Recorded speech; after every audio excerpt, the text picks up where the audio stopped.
Magandang araw mga boss, dito na tayo sa last part na ang problema nga ni customer, pigil yung hatak nitong sasakyan niya tapos manginig yung makina at pag bagong start, mataas yung minor. Bukod doon, may vibration pa raw ito sa dashboard niya. Kaya tingnan nga natin kung meron pa. Ha? Ha? 900. Bumaba na. Ayan mga boss, ayon kay customer, pag start niya dito sa makina, mababa na daw yung minor. Ayos, matipid na yan sa gas. Ayan mga boss, kung makikita nyo, bumaba na nga sa 800 yung minor niya. Switch off ko muna itong makina. Tapos, i-start ko ulit yan.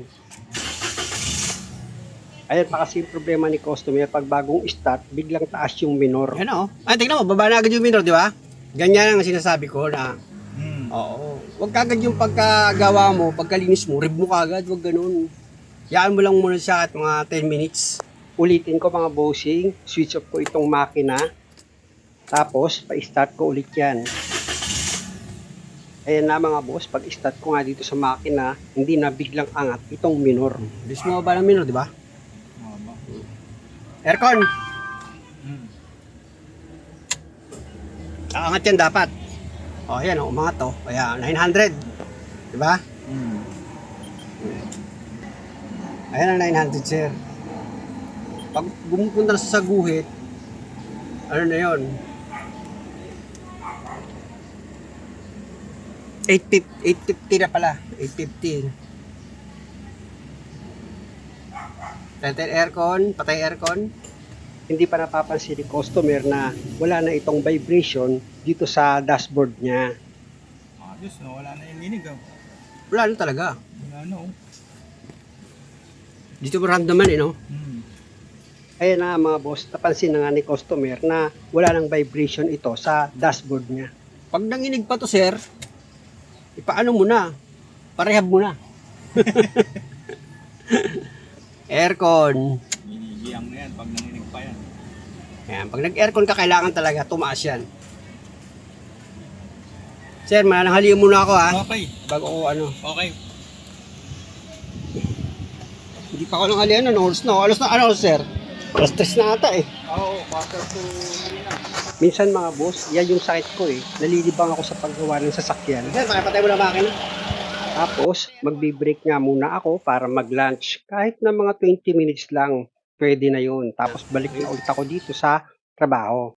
Isa sa mga naging assessment ko kaya pigil ang hatak nito dahil nga sa itong brake caliper niya, yung boot dito sa piston, sira na. Eh pag ganyan mga boss, pwedeng kinakalawang na itong piston. Kaya pag inapakan ng customer yung brake pedal niya, mabagal bago bumalik yung piston dito sa loob ng brake caliper.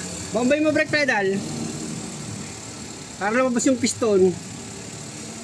Okay. So, sira-siraan yung goma oh. Pwede mo. Bombay mo eh. Kung makikita nyo, pina-start ko itong makina tapos pinapap ko kay customer yung brake pedal para itong piston lumabas siya dito sa brake caliper. Tandaan nyo mga boss, pagkalahati na yung labas ng piston, pwede na yan. Okay na. Patay makina. Ang diskarte dyan, para hindi tumapon yung brake fluid, pag tinanggal mo itong brake caliper, ipitin mo ng vice grip itong brake hose. Tapos, gamit yung socket wrench sa number 14, luwagan mo itong banjo bolt dito sa brake hose para mai-disconnect mo yan sa brake caliper. Ayan na mga boss, na-disconnect ko na. Siyempre, ingatan nyo yung banjo bolt para hindi mawala. Tapos, ituktok nyo na lang itong brake caliper para tuluyan ng lumabas itong piston. Ganun lang naman siya ka-basic mga boss. O, di ba? Tingnan nyo, natanggal ko na yung piston at kung makikita nyo, pinalawang na nga ng husto yung piston. Kaya pag nag-release ka ng brake pedal mo, mabagal nang bumalik yung piston sa loob ng brake caliper. At sa pagtanggal nga ng piston boot dito sa brake caliper, stick-wat ko lang yan gamit yung flat screw. Tapos nung binalawang ko, nakita nyo, puro kalawang yung loob nitong brake caliper niya. Dito naman tayo sa pagtanggal ng piston seal, gamit ulit kayo ng flat screw. Sikwatin nyo lang yan. Na pag natanggal nyo na yung piston seal, lagyan nyo ng powder na sabon itong loob ng brake caliper, tsaka nyo ngayon siya kuskusin ng basang-basahan para matanggal yung mga kalawang dito sa loob. Na pag okay na, pwede mo na ngayon lihahin itong loob ng brake caliper para yung matigas na kalawang na kumapit dito sa loob ng brake caliper mo, sigurado ka na matatanggal nga nitong liha. Tandaan nyo nga lang mga boss, yung kumapit lang na kalawang ang tatanggalin nyo. Hindi ko sinabing pakinisin nyo yung loob nitong brake caliper. Pag natanggal nyo na yung kumapit na kalawang, gumamit ka ngayon ng manipis na flat screw para malinis mo naman yung paglalagyan mo ng bagong piston seal. Nang sa ganun, maganda yung lapat ng piston seal dito sa loob ng brake caliper. Na pag nilagay mo nga yung piston, hindi ka mahihirapan. At kung sa palagay mo malinis na itong loob ng brake caliper, o banlawan mo na yan. After mo siyang banlawan, isunod mo naman sa lilinisin yung brake pad niya. Gagamit ka dyan ng sandpaper. Tanggalin mo yung tumigas dito sa ibabaw ng lining ng brake pad mo. Kasi ayun yung pinagbumulan ng pagsipol kapag nagpepreno ka. Kaya importante na matanggal mo yung tumigas nga dito sa ibabaw ng brake pad. Pag okay na, dito ka naman ngayon sa piston. Nakita niyo naman yung piston, di ba? Bagamat wala siyang gasgas, pero kinapitan siya ng kalawang. Kaya tatanggalin nyo lang naman dyan yung kumapit na kalawang. Huwag naman sobra-sobra sa pagliha mga boss, ano? Mamaya lumipis itong piston nyo. Nako, singaw na yan pag nilagay nyo dito sa loob ng brake caliper. Tatagas na yung fluid. Importante na matanggal nyo lang dyan yung mga kumapit na kalawang. At yung number ng liha na gagamitin nyo, pwede naman yung 800, pwede rin yung 1,000. Ayan na mga boss, kung makikita nyo itong piston, malinis na siya. Wala na yung kumapit na kalawang. Tapos dito na tayo sa final na pagbanlaw dito sa brake caliper. After nyan, gamit itong blower ko, hahanginan ko itong loob para sigurado ako na walang tubig na natira dyan bago ko ilagay yung piston seal. Ganon din itong piston, after ko mabanlawan, hahanginan ko rin yan. Na pag okay na, pati itong dalawang brake pad mga boss, ganun din, hahanginan ko rin yan after kong mabanlawan. FYI lang, both side dito sa harapan, pinalitan ko yan ng bagong brake caliper repair kit. Hindi ko na pinakita yung video dahil nga sa same procedure lang naman ng paggawa. At balik tayo dito sa brake caliper, binasa ko muna ng brake fluid yan, pati itong piston seal, tsaka ko ngayon inilagay na itong piston seal dito sa loob ng brake caliper. Siguraduhin yung nakalapat ng maayos yung piston seal mga bossing. Pag okay na yung pagkakalapat niya, basahin nyo na ngayon ng brake fluid itong piston seal. After ko mabasa ng brake fluid itong piston seal, papahiran ko pa yan ng kaunting grasa. Ayan mga bossing, oh. Ayan. Pinahira ko siya ng kaunting grasa.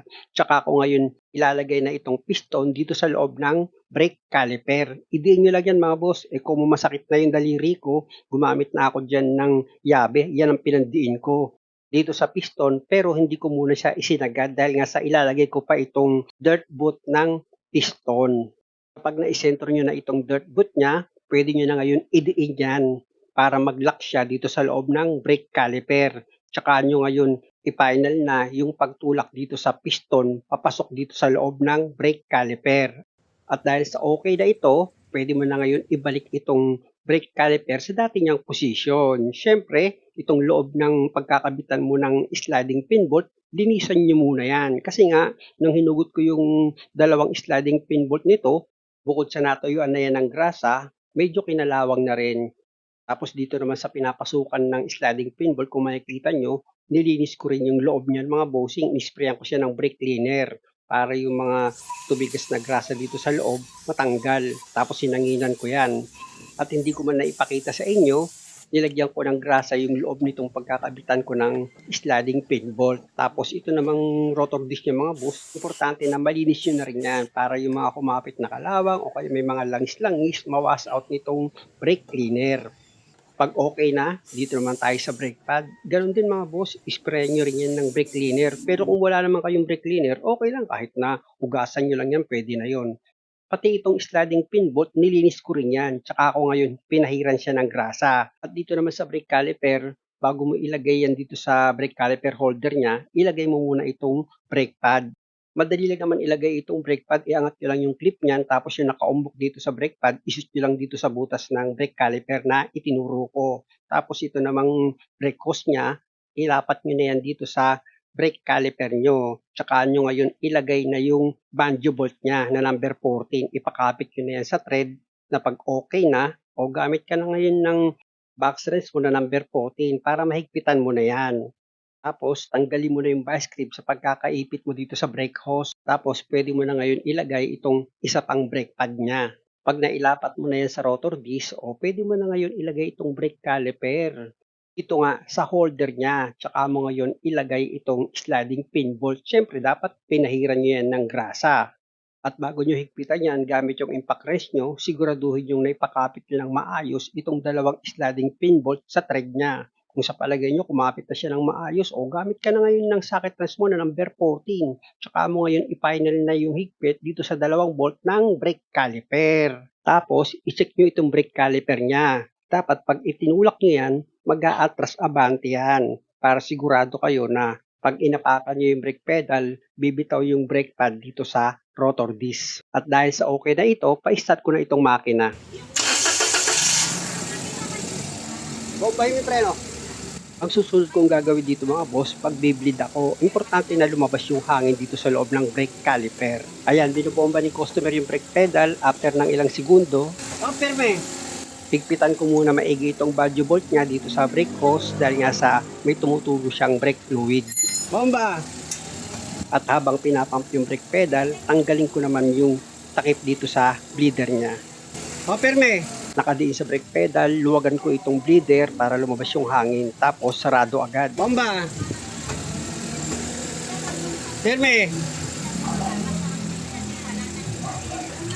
Bomba! Ayan, dahil sa buo na yung fluid na lumalabas, pag nagbi-bleed ako, pinalik ko na yung pop ng bleeder. Okay. Diyan mo sandali. Magligtas lang ako. Pag nagligtas kayo, punasan nyo ng tuyong basahan yung nagkalat na brake fluid. Bomba! Tapos, kapain nyo yung duktungan ng brake hose at ng brake caliper kung meron siyang tagas ng fluid.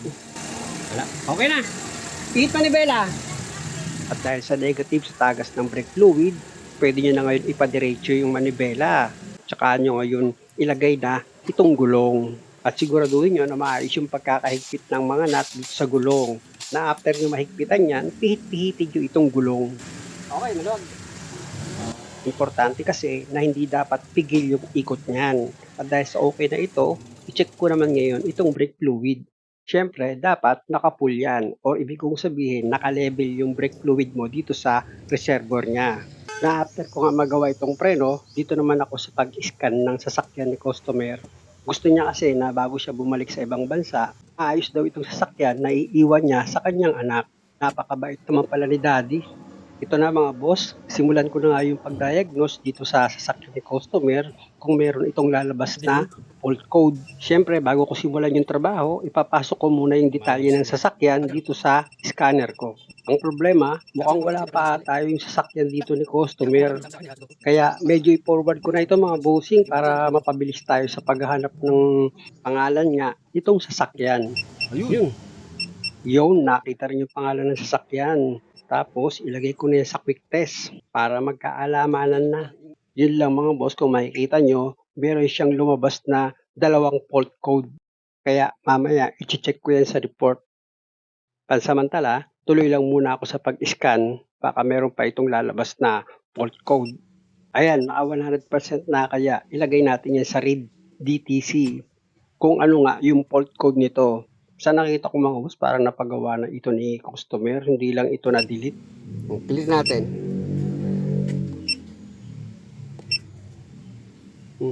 Clear kung na-clear. Tingnan natin kung na-clear talaga.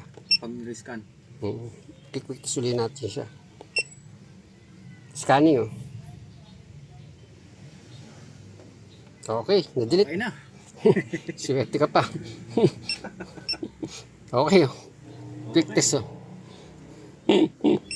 Nanakot lang. Nanakot lang. At dahil sa na-delete naman yung fault code na lumabas dito sa scanner, bago kami mag-road test, ipatest ko muna kay customer itong preno niya. Tapos, i-switch off ko muna itong ignition. Road test tayo. Si sir, start mo sir.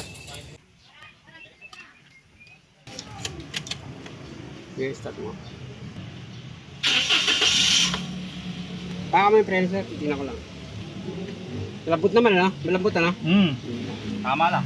Sige. At dahil sa okay naman daw kay customer itong brake pedal niya, wala naman daw siyang naramdamang kakaiba, pwede na kaming mag-road test. Yeah! Kaliwa tayo? Kaliwa. Dito na namin malalaman ngayon kung meron pa itong vibration sa dashboard niya. Sak ba na ako, sir? Ha? Sak ba umuwi? Nabotas. Layo! Akala ko dito ka lang. Sulit naman. Ayos, wala na yung Vibration, wala na. Dati pag, Oo. ano ka, itong dashboard mo pumapalag. Pag bumaba yung ano.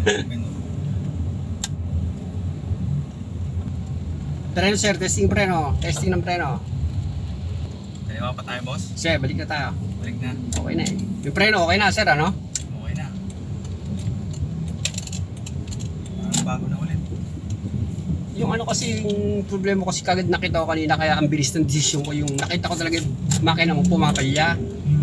Tapos, ano yung, parang mamamatay. Di ba? Yun ang pakanda mo. Oo, manginginig. Yung manginginig. Namamatay. Hindi parang mamamatay lang siya eh. Oo. Sabi ko, ano to, palyado, spa-plug to.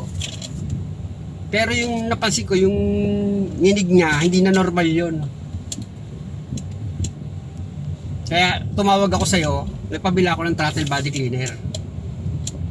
Naalala ko nga pala, meron pang ano, kasi pagtanggal ko, puro dumi eh. Ang dumi, no? Ang dumi ng ano eh.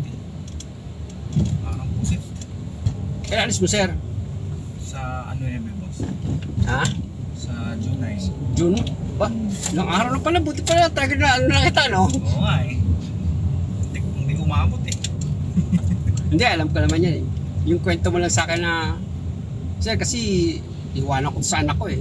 Sabi ko, kawawa naman to, baka maisahan yung anak mo. Muli mga boss, dahil sa okay na itong sasakyan ni customer, na pag inapakan niya nga yung brake pedal, tsaka niya ngayon i-release, hindi napigil yung hatak nito pag pinaarangkada niya. Muli mga boss, hanggang dito lang muna at sana sa bawat video na ginagawa ko, nakakakuha kayo ng idea. At kung okay lang naman sa inyo, pasubscribe na rin itong channel ko. Maraming salamat.